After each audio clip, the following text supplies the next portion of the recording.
Calum, welcome to the Built Different podcast. How are you today, mate? I'm very good, mate. Thank you so much for having me on. No, it's a pleasure. It's a pleasure. There's so many different places we could start, but I suppose the one that I wanted to start with was I was listening to you on Colin Campbell's podcast a few months back, and you said on that podcast that when you first got here in Dubai, you were buying McDonald's and stuff to kind of keep yourself going whilst you were running the business, starting to grow it. And I look on Instagram now, and you're totally transformed from eating McDonald's. You're definitely not the type of guy that eats McDonald's. So what was the kind of catalyst for changing that? No, I know, honestly, there's actually a funny story about this. So, listen, building a business and trying to, set yourself up when you first get here. We call it the Dubai Stone, and it ends up being the Dubai 5 Stone, and then so on and so forth. But, when I first got here, I was just so busy, and all that mattered to me was making money. And as much as, everyone will say to you, oh, but yeah, remember to go to the gym and remember to look after yourself, especially when you're here by yourself, you don't. You end up I was in a rhythm of just, eating rubbish, working, and that was it. And that actually carried on for a long time. Like I love just eating rubbish. I do. I still to this day. And what was about a year ago, we went on holiday with a very good friend of mine, and something that's even harder is, see, when you're actually a bit successful, you kind of got that card to play where you're like, well, I'm successful anyway, so what do I need to have the good body for, or be in shape for, or eat healthy for? Because you can afford the nice meals, or you can afford to go out whenever you want and drink whenever you want, and so on and so forth. But last year we all went on a holiday, and one of our friends is just absolutely shredded and stacked. And we're all standing there looking like a bunch of potatoes, and he's standing there looking like an Adonis. And we're all just like, we need to get ourselves... Get the FOMO. Get ourselves in shape. And more importantly than that, like all the people that I spend most of my time with, they're all very high performers. So, we said, right, let's just see if we can take this to the next level. And from that holiday last year, I was already training for it, but I hadn't really got there. But now it's been a full year and a half of solid training. My training's been 100% perfect. My diet has not. I've had to put a bit of an aggressive diet in place over the past sort of month or two, which I shouldn't have done. My PT would be, it tells me off plenty of times, but it's like, start by one part. So like this year we've done the training perfect, the diet's not been perfect. Now this year coming, it's layers, isn't it? I'm going to make sure I can do both, because it's that age old thing. Like, let's just start with one thing and then we'll go into the next. The hard part about going to the gym and all that sort of stuff, it doesn't happen overnight. So it's not easy. But yeah, no, it's been brilliant, mate. I mean, I was 112, 115 kg in December. As of this morning, I'm like 88.5. Wow. When you walked through the door today, I was like, Jesus, looking good. Lost some, but that's a lot. I've built a lot under there, so it was good. It's good to see what's under the fat.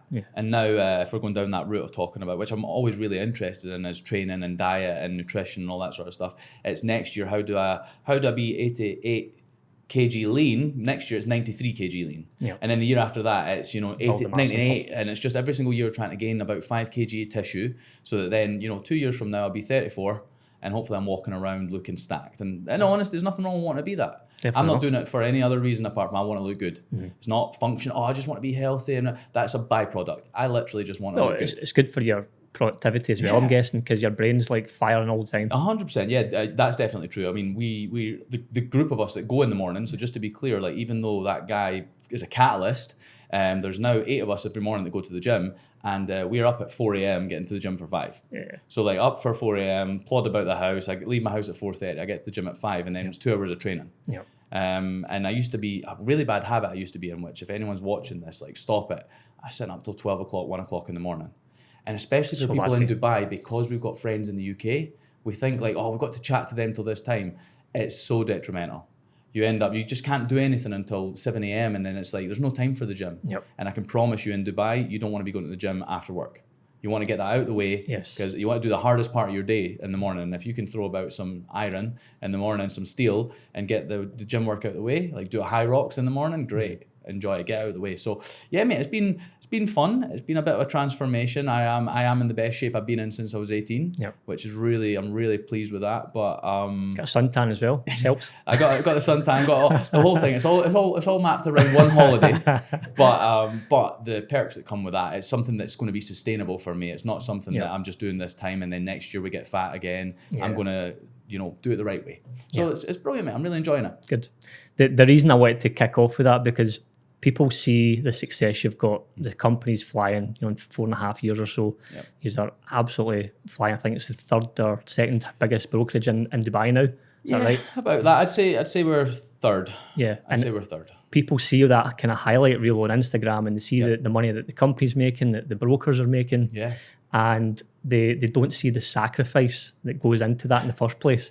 So again, the reason I asked that first question was, in the first couple of years, I'm guessing you had to make loads of sacrifices in order to actually get what you've got now.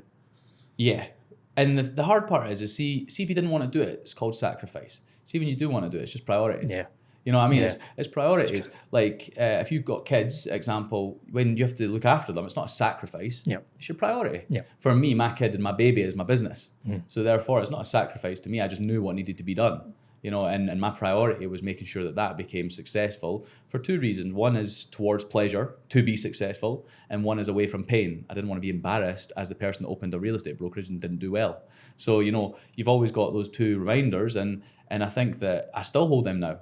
Like, even though we're 4.5 years down the line and things are going fantastic, I still am going towards wanting to be the best and still away from wanting to make sure that I'm not a failure or want to make sure that I don't become stagnant. Because being stagnant is also being a failure. You're like standing still, you're almost dying. Exactly. If you're not going forward, you're going backwards. So, you know, there's been a lot of sacrifices, but I think people know my intentions. People respect the sacrifices I have to make. And one thing about me, I'm very good at saying no to things I don't want to do. I've never been a person that's like, they just roped me into it. I'm an adult, I'm not an idiot. Make your own decisions. Make my own decisions, and no one will ever. Peer pressure's never been a thing to me.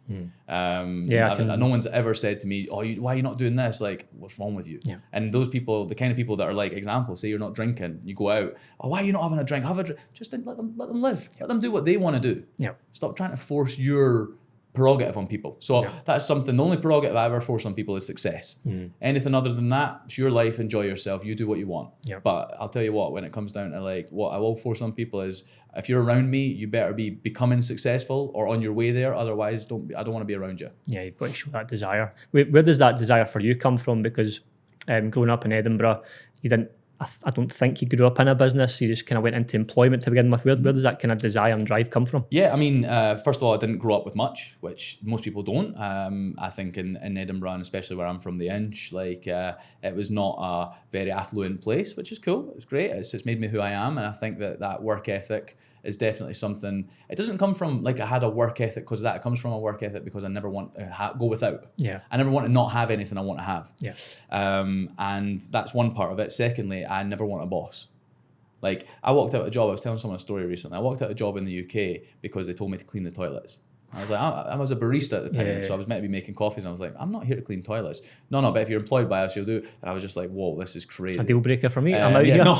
And I used to have really bad OCD, so I was like, I'm not going in that. But I just mean something like that, and I just think that bosses, like, you don't want a boss, you want a leader, you want a mentor, you want to go down that route. And I think that as I've matured also as a business owner, like, I don't think, like, we have a joke and a laugh, but, you know, I don't think people look at me in there as a boss. I don't go in shouting at people. I don't go in, like, the term boss, it's got connotations, you know, whereas I think that a leader, I think that someone who motivates people, I think someone who everyone knows wants to get the best out of them. So definitely, I can't say exactly where it comes from, but there's a magnitude of things that have led me to being so passionate about what I do. And also, it's so cringy, but when you love what you do, like, every single day I get to see people like on their journey changing their life, and every week or so I get to see someone who does a big massive deal, and I go, that's really going to change their life. Like, it's pretty, like, you know, like brokers, they have their thing, which the motivating for them is doing a deal.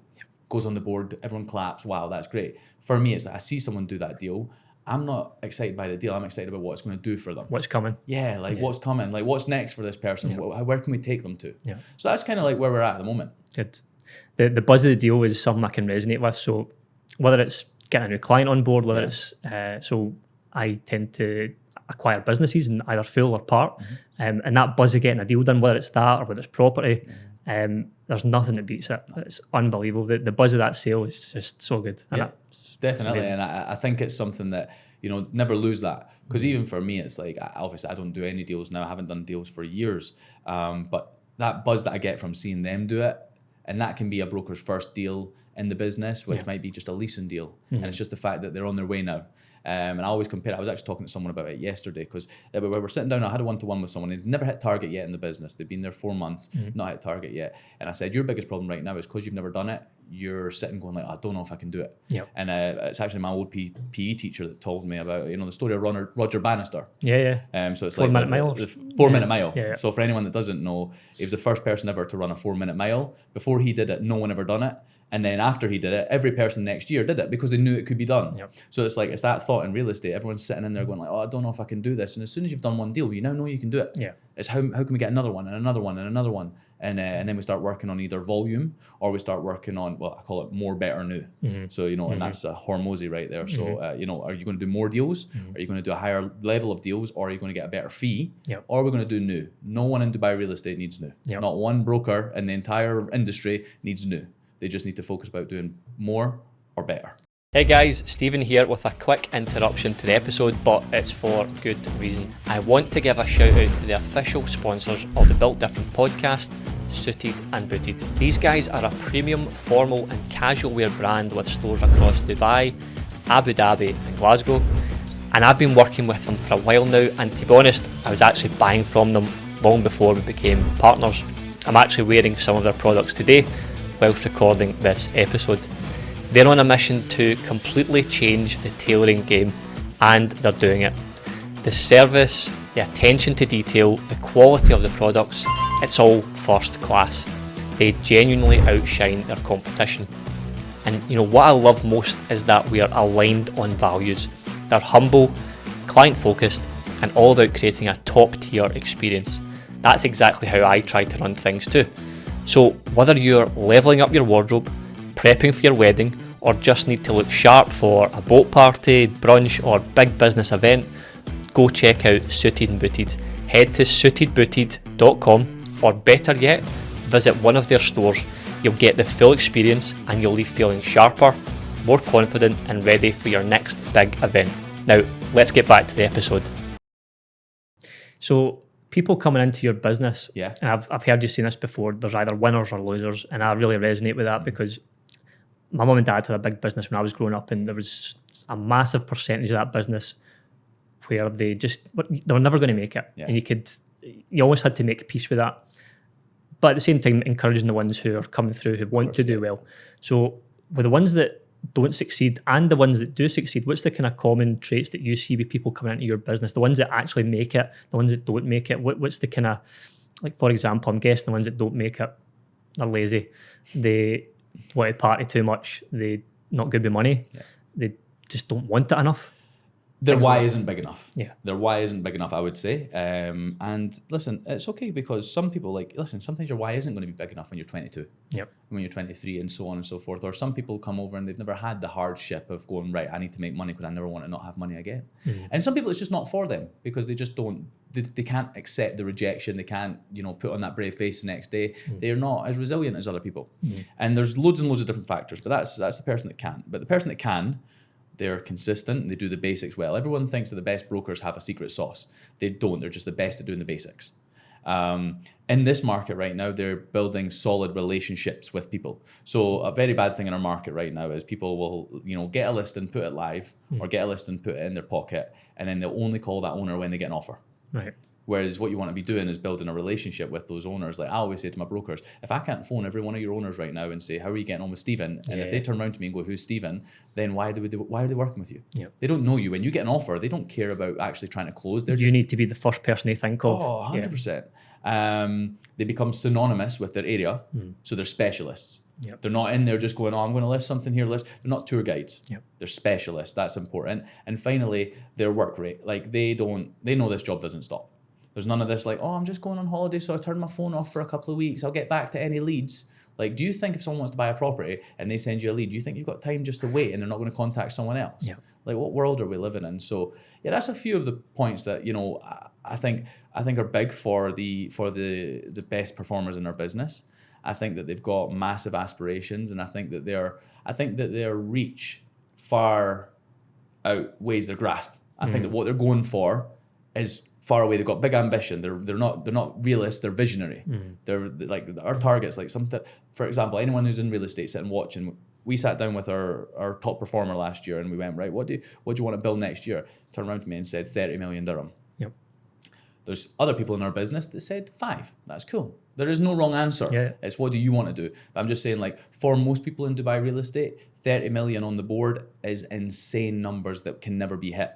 But for some people, it is something they're going to hit. You know what I mean? And they're working towards that. They're working towards that. They're not there right now, but just continuing that compounding effect. Definitely. And that's a few things that our top performers all seem to share. My conversion rate's not great. So is that £6 million roughly? That would be roughly £6 million on the board. That's and then if they're a top performer in the business, you're looking at 70% of that. Yeah. And then a couple of other bonuses. They'll get their watches, they'll get whatever else, you name it. Yeah. Yeah, I seen, I don't remember the broker's name, one of your brokers obviously, but I think he gifted my watch maybe. So they get a watch every million dirham they do. Yeah. They'll get either a Rolex or they can save it. Yeah. And then like one of our boys bought a Patek instead of a Rolex and just saved up his 8 million on the board. He just put that money towards getting himself a big boy watch. Quite right. The big boy, which was fun. It's fantastic. Why not? If that's your I tell that to the guys in their training. You know, I talk about having money and creating wealth and how there's a difference. Yep. And I say, like, guys, when you make your first bit of money in Dubai, don't get caught up buying a Rolex so you can impress people back home. What you want to do is buy a property. Yep. Like, you're in this industry. Like, if you don't have a property, like, what are you doing? Yep. Let me buy you a Rolex once you're doing well. Yep. And it's a case of, like, they should be sitting thinking, like, as soon as I've got £50,000 in my pocket, I'm going to go and buy a property, whether that's in the UK or here. You know, get some assets underneath, because the only way for you to retire early, which should be, like, every person that works for me, I say, in 10 years, I don't want to see you here. Yeah. You should be retired. Like, you should have enough assets so that you can go away and do whatever you want to do and have no boss and have no me telling you, like, come to the office, make calls, blah, blah, blah. And that's the goal. It's not to say, oh, I've got a bit of money in my account. It's passive income, so that they never need to answer to anyone ever again. That's the goal. So they don't need to work to, what's the working age now in the UK that you retire at? 65, 67. 65, 67. It's only going to keep going up as well. I've got 22-year-olds.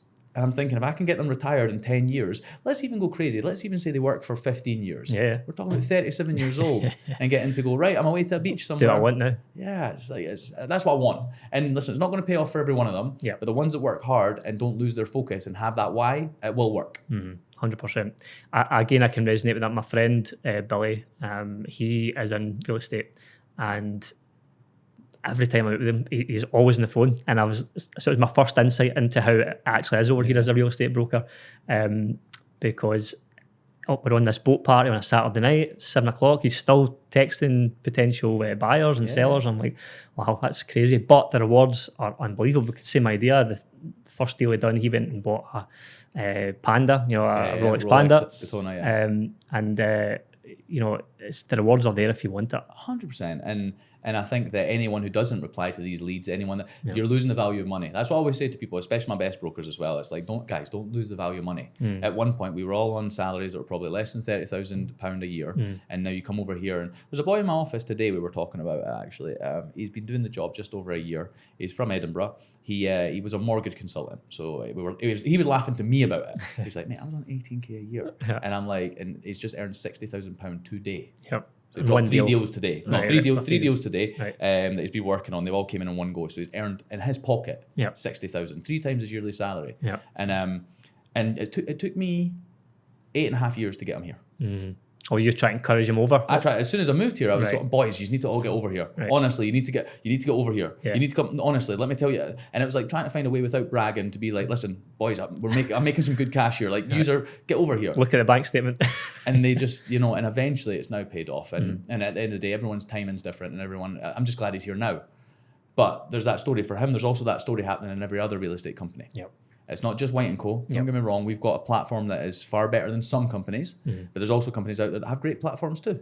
Any of the big ones that you know the name of, chances are they've got the training right and they have people in there that are smashing it. Yep. Simple as that. Yep. Because once our processes are so simple, the job is so simple, it's just hard work. Like, the job's really easy. Yep. And that's why I don't understand how anyone can fail it.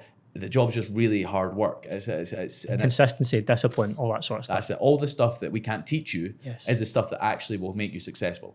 I can teach you every sales technique under the world. I can tell you every single process. But if you're too lazy to do them, Yep. what can I do? What is the, roughly speaking, churn rate of business in terms of people in, people out? I would say right now we're at 430, 440 people at the moment. As far as, and then out of that, I'd say about 120 are salaried staff. So let's bring that down to, that's about 320. So out of 320, yearly, the churn of what probably goes out the door, I would say is 20%. I would say 20% goes in and out. So we lose in 60 people. We gain we gain more than that every year. We grow a lot. Yeah. But we probably lose 60 people a year, maybe a bit more.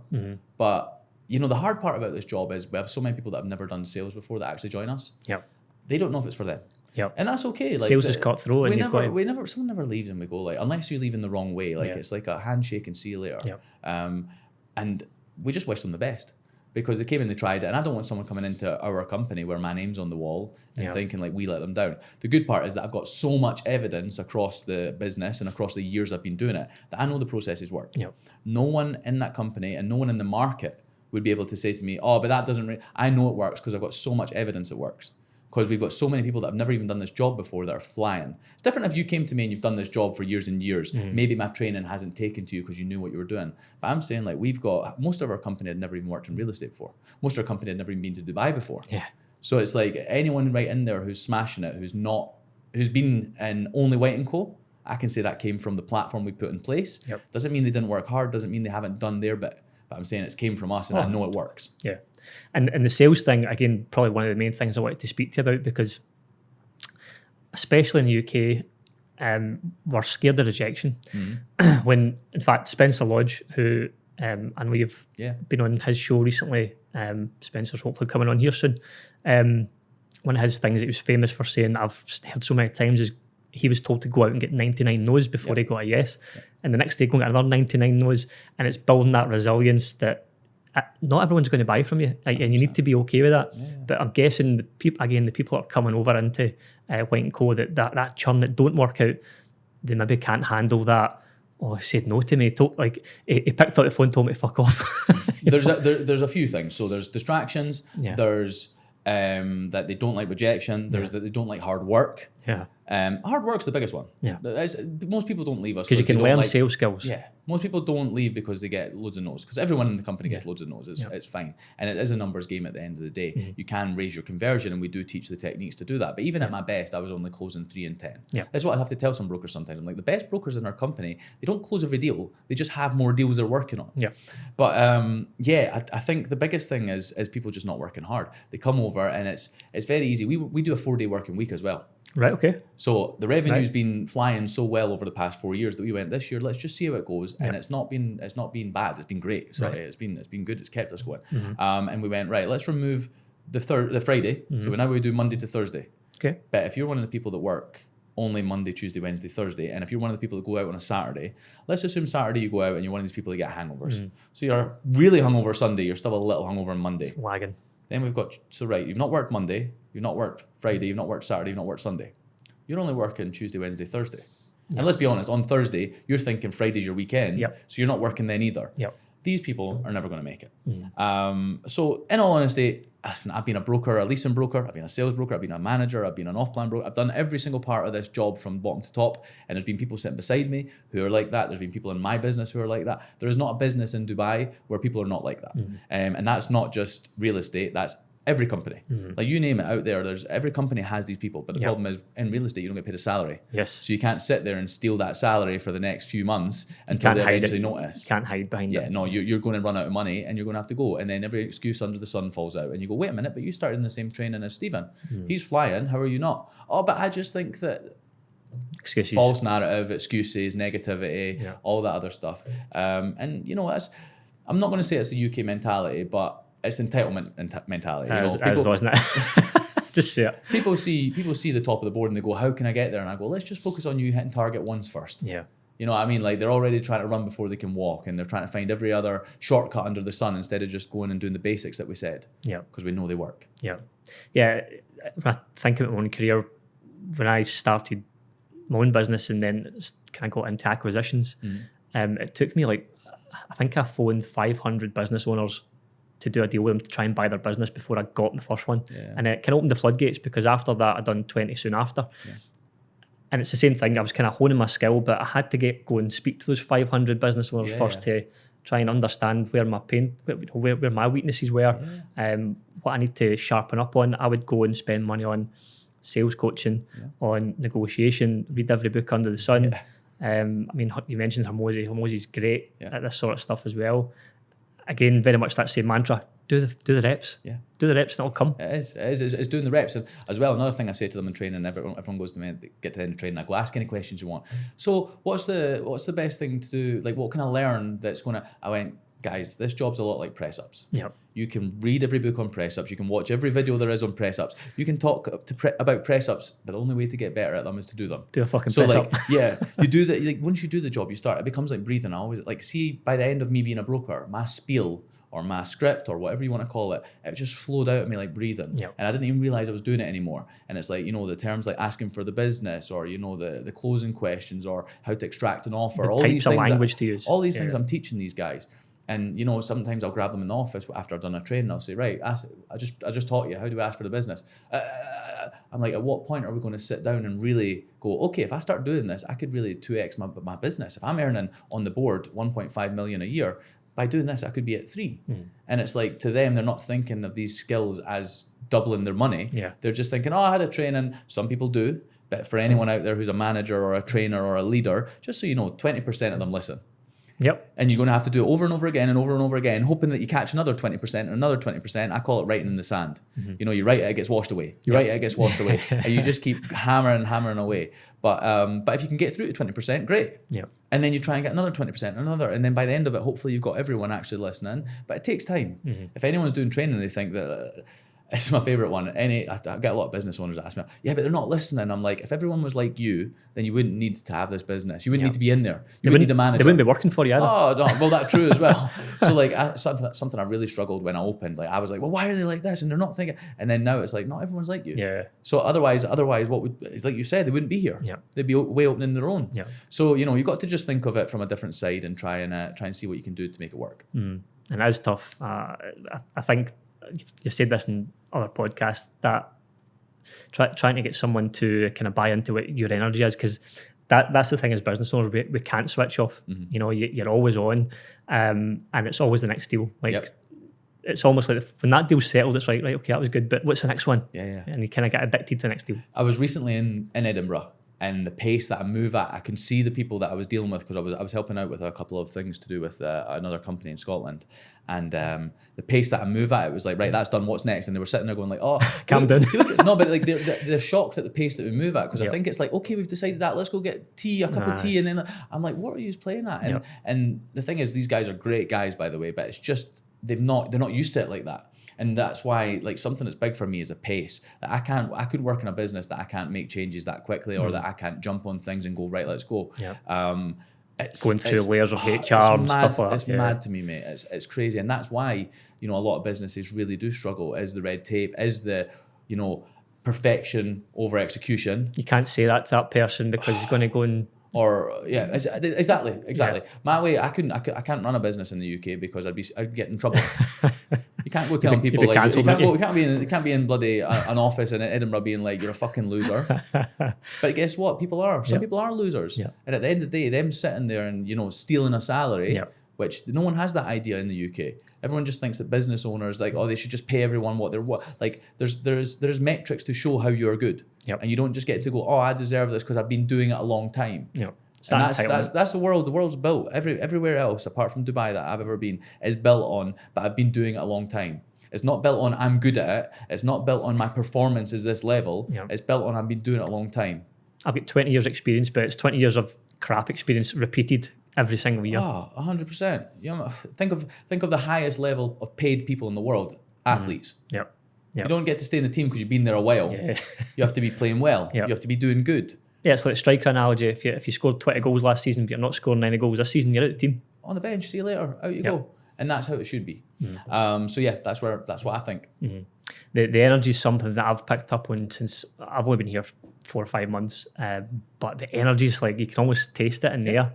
And you can't help but get on the train. Like, even since I've been here, I've done more deals than I did in the same amount of time back in the UK, because you're rubbing shoulders with other people that are just getting stuff done. And the thing is, like, listen, I am, as far as it goes with real estate companies, I am flying as far as success goes. But you meet people and you go, wow, I'm a tiny little fish. There's levels, isn't there? It's ridiculous. And you know what? It doesn't make you feel bad. It just makes you go, wow, there's more that I could be doing. There's more that I need to look at. There's other things that I need to be out there exploring.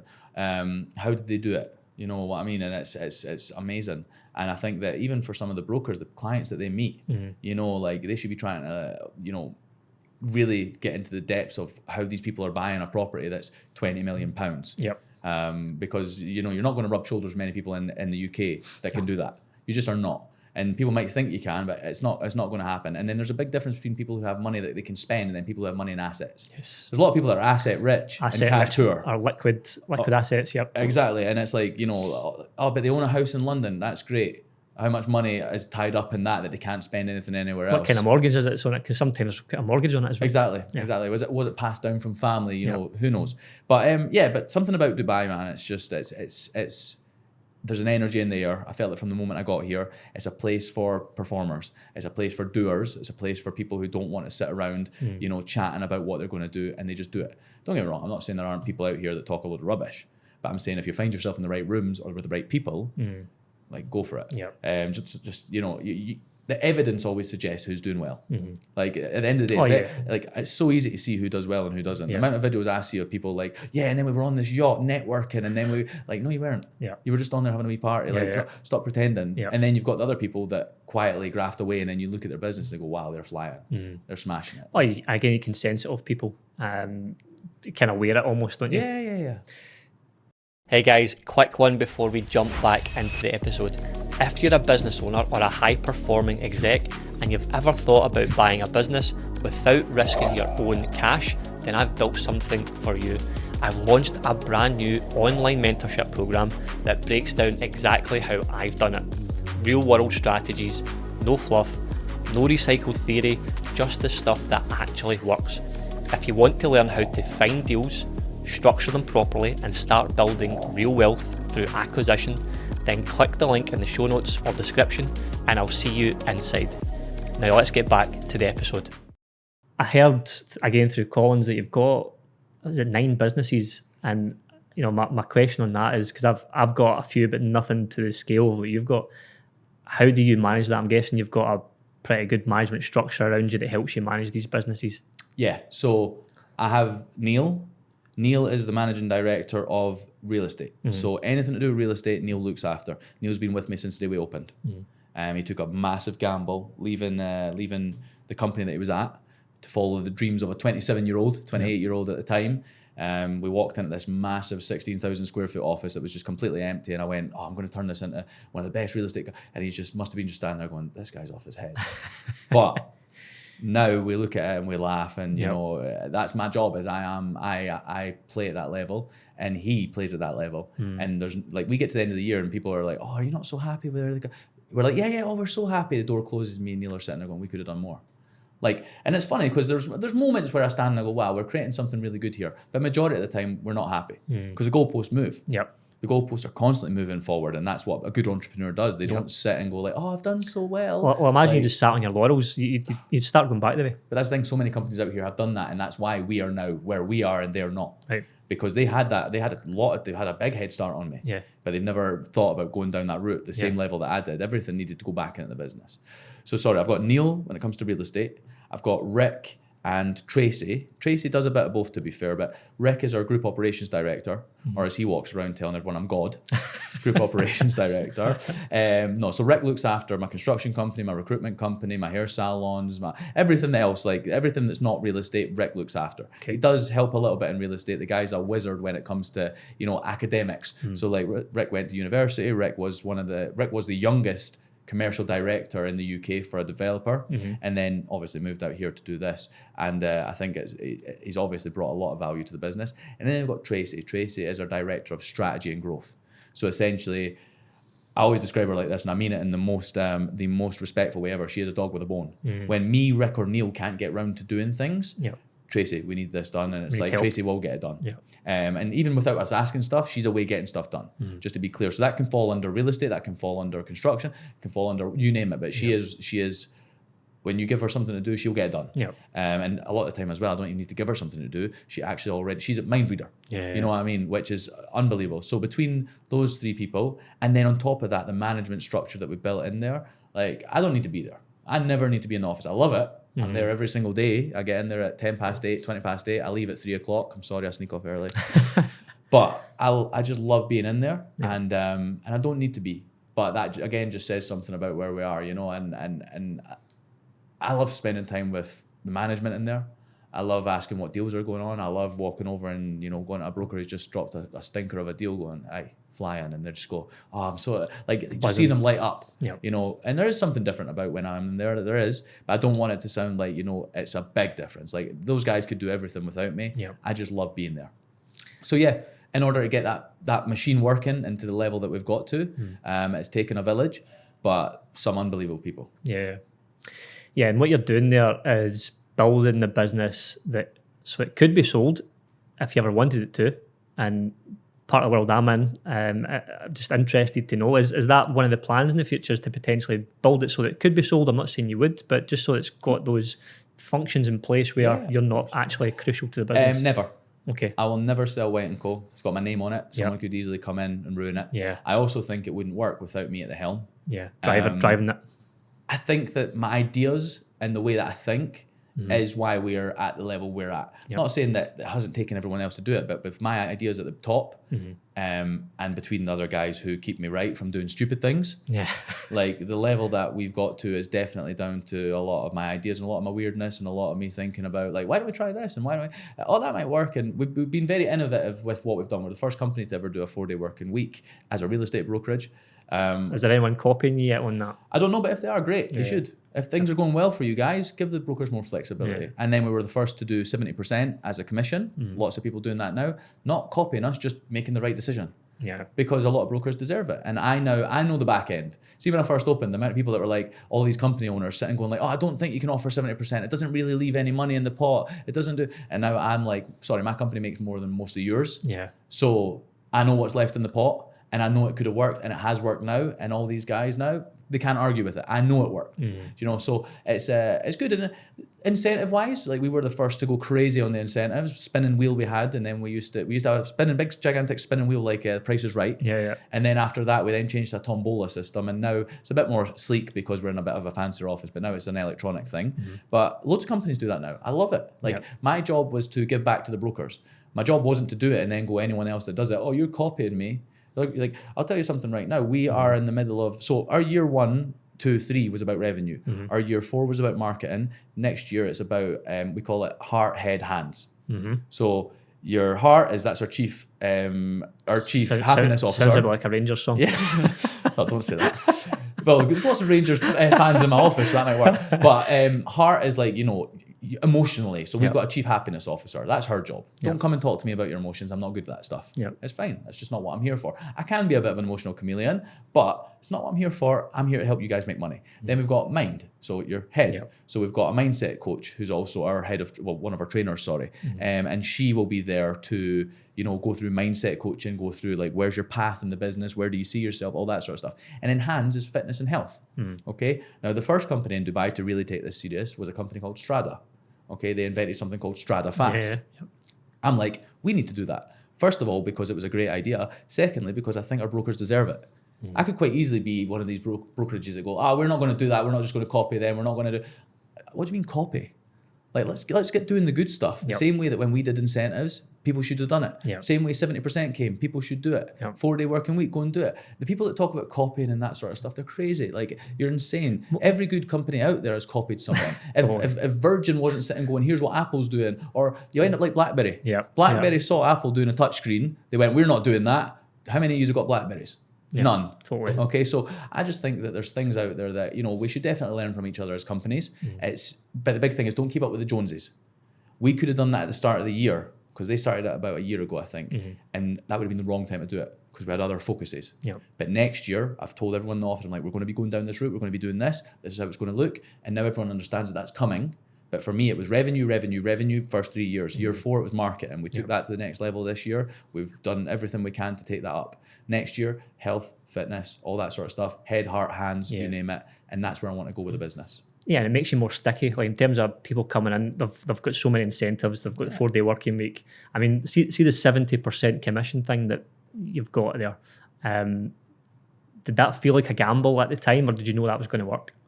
I knew it was going to work. Yeah. Like, you take a business plan, you write it down. I used to, like, my first boss used to do this. He used to walk around and go, every seat you guys are on cost me this per month. And now I just go, no, it didn't. Because I know how much it costs. Yeah. And things are more expensive now because the market's so good that all the portals, all the rents, all my overheads are way more expensive. So the amount that they used to tell, oh, every seat costs this, I know how much every seat costs, and I know how much it is for every person. And I'll tell you what, I'm not walking away skint from this. Yeah. Okay? Like, the main point is, I see a big enough chunk of the pie. Yeah. It's not a gamble. It's not a gamble. I'll tell you what's a gamble is our overheads every year is massive now. Yeah. Or sorry, every month now is huge. You've Like, got to feed that. It's huge, our overheads. But then again, we have to support the brokers in there to make sure that we can conduct enough business to make sure we can get to the level we want to. Yeah. But they also know, the brokers coming in, they know if they don't, bring stuff to the table, they're not getting fed. Correct. So it's really down to them, isn't it? Yep. Okay. So the types of people that come in, they need to be resilient, they need to be driven. Yep.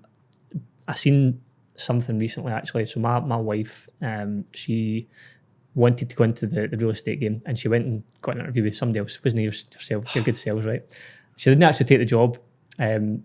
But what she was told is that Scottish people, people from like the northeast, tend to work better in this industry. Again, I don't know if that's like a quantifiable thing, but do you find that Scottish people from the north of England, they tend to do better in this type of this world? I don't know, is that a trust thing? Is it a just more common thing rather than people from down south? I wouldn't say there's an exact correlation, but I tell you what, give me Scottish, give me Scousers, give me people from Manchester, give me, but then again, give me personal trainers, give me people who've worked on the rigs, give me, like, there's a lot of different things, but then again, like, our top biller in the company, he was a car salesman. So at the same time, like, there isn't an exact science to it, and there will always be outliers. But what I'd definitely say is, like, I love getting in a room with our Scouse brokers. Because the energy that flows off them.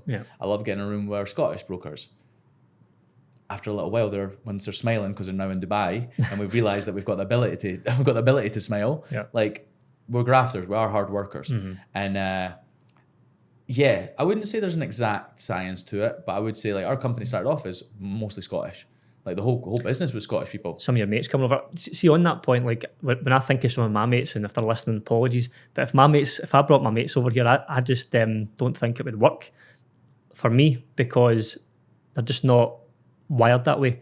Was your mates, like, and your group of friends, wired to make money? But also, what if it didn't? My thinking here is, what if it didn't work? You know, if you brought your mates over, was there any animosity? Did they know what they were getting themselves into if it didn't work out for them?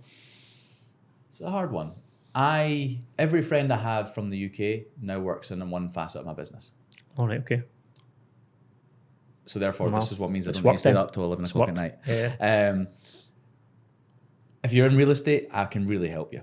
I know what to do. There is no way you could, like, if you went, in all honesty, if someone came and worked for me and didn't do well, and they had me helping them, like, I would honestly just be like, you're a loser. I probably wouldn't want to, like, deal with you again. None of them have.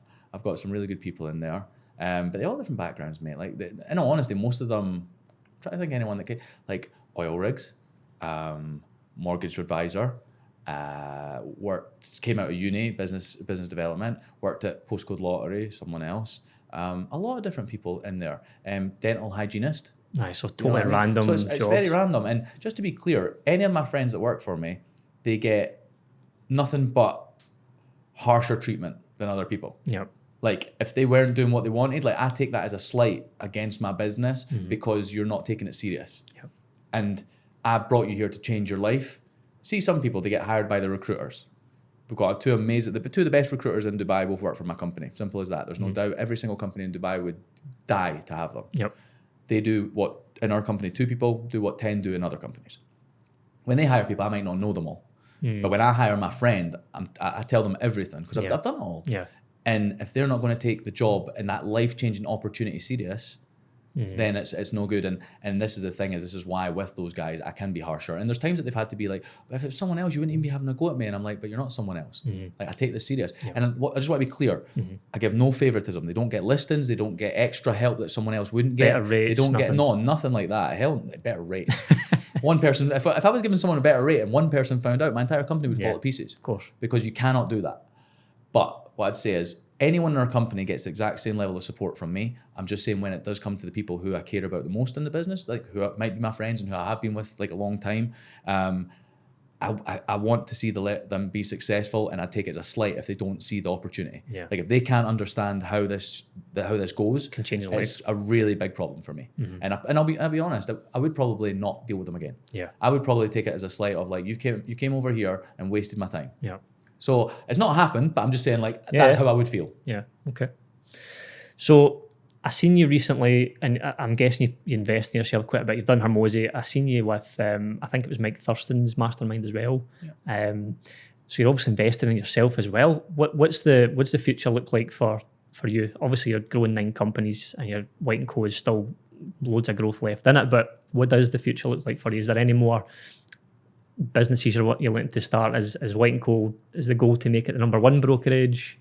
I'm guessing it is. Yeah, no, I think first of all, I would be honest with any entrepreneur out there. Don't go just because you've now got a bit of money and things are going well, opening other businesses too quickly. Yeah. One thing for me is I went and did that quite quickly. It's paid off and things are going well, but I just mean like my attention, put all your attention into one thing in the beginning. Yeah. This whole like diversifying assets, try and find a few different incomes. Don't jump to it too quick. The goal is to become the #1, but then again, #1 in Dubai is who does the most revenue. In my eyes, that's a business. A business is what does the most revenue, and then who does the most profit. Yeah. But the problem in Dubai is there is nothing that shows anyone's profit. Yeah. So everyone just sits having this dick swinging competition. You know, I make this, I make that, and no one really knows. I don't know if they'll ever introduce a company house kind of thing. When they do, I'd love it, because then people would only work for the good companies. Yes. I'd literally send over mine, Allsop send over theirs, House, whoever else, all the good companies would send it over, and people would be like, oh, these are actually making money, and the bad ones would be like, oh no, we've nowhere to hide anymore. Yeah. I don't think they'll do that, because then the Emiratis and the locals would have to show everything. And one good thing about this country is they don't want to do that. Yeah. Like as in like things are safe and things can be secure. Like why in the UK should anyone be able to see what there's your business about privacy. Yeah. Like you got to think of that. Like we think like in the UK there'll be some magazine out there or some newspaper going like in Dubai they hide what profits they, and then but really when you think about it, why should someone have to show what their company makes to you? Do you know some that unless it's a stock that's getting traded on NASDAQ or something, people that can makes invest sense, in. Of course. But someone who owns estate agents in Scotland, they shouldn't have to go and show everyone in the UK what they earn. Like that's crazy talk. They're going to have to now. I don't know if you won't maybe know this because you're not necessarily plugged into the UK, but I think they're bringing that out. So in 2 years' time, even small companies have to publish their full accounts, which is crazy because like there is no privacy then. There's no hiding anything, even from the tax man. No, of course. And it's crazy. So sorry, coming back to what's the future of White & Co. I think #1 for us is just, growth. We're still continuing with that. And just value, what we're bringing to people. Just making sure that we're doing the best we can do. Our market share right now is around about 2.7% of leads. I need our market share of properties sold to continue increasing. It is increasing. It's increasing rapidly. We've got better people that work for us, and the people that work for us as well, who've been working for a while, they're getting better with more training. They're getting better with more experience. They're getting better being at the company longer and so on. But I just think that right now it's, I'm taking it year by year. There is obviously that goal for us, and we will get there, but year by year right now, because I'm very pie in the sky. I do like the stuff I'll throw out there, and we should do this and we should do that. Like I said, year 1, 2, 3 revenue, year 4 market, build the foundations. That's it. So that it becomes bulletproof. Because Dubai is a very safe place, and I don't think we've got any worries about the market. I don't think we've got any worries for the next 5-10 years for the market. I think things are amazing. But to be bulletproof, that's what's important to me. I want to see the brokers in there that if anything ever does go wrong, we're going to continue thriving. And all those companies that haven't trained brokers well, and all those companies that are just, we only sell off plan. I'm right. Okay, so what happens when the rest of the world thinks Dubai's down the drain, and we can only deal with actual people in person? Okay, so we're going to have to go back to brokering. Which means you're going to have to knowledge about areas, not just what you're selling online. Not saying there's anything wrong with off-plan, it's just an example. I think it's to make the company bulletproof. If you've got those foundations and you wanted to grow into other cities or other countries in the Middle East, you could do that as well. That's my favourite one. Everyone's always like, are we going to break into Abu Dhabi or maybe Saudi? I'm like, no. Quite happy here. Nothing just now. Dominate here. That's it. I don't want to get my head turned. by trying to keep up with the Joneses. Yeah. Because that's what everyone's thing is. Like, so a couple of my brokers do it, and I love them to pieces, but they'll send me over, oh, this person's just open. Okay, we know that we make way more money than them, so don't worry about them. Let them dilute themselves. Yeah, and exactly. lose focus. Let them spread themselves too thin. Because I'll tell you what, if I open an office in Abu Dhabi, now I've got to be through Abu Dhabi once a week. Yeah. And if I open an office in Saudi, now I've got to go fly to Saudi once a week. Yeah. We only work 4 working days. Yeah. So that means that you've taken half my time in the office away to 2 other branches. Yeah. Whereas right now, all 3 of our floors are in the same tower. I'm literally floor 7, floor 8, floor 20, just bouncing between them. Yeah. Amazing. Which is what I enjoy. Yeah. Yeah, I can tell the energy's amazing, mate. So as we begin to wrap up, mate, it's been a really good conversation. I've loved it. If people maybe not want to get in touch with you directly, but if they want to get in touch with the company, potentially apply for a job, just work with you guys, maybe invest, what's the best method for someone to get in touch with me directly. Right. It's Calum White CEO on Instagram. That's the best and easiest way to get a hold of me. If not, LinkedIn will do. If it is about recruitment, chances are I'll just say, yeah, send over your number and I'll pass that over to the recruitment girls. And if it is about investing, you let me know what you're looking for and I'll pass you over to who the best person is for that. But yeah, no, you can still get in touch with me.